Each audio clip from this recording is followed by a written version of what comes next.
Windows 10 default settings.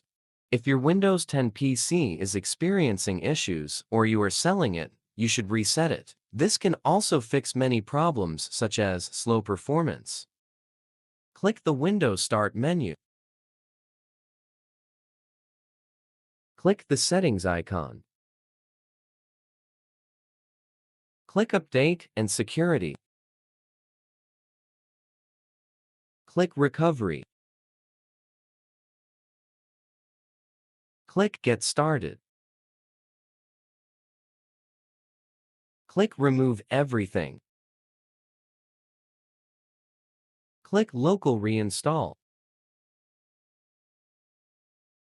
Click Change Settings to review the settings and click Next.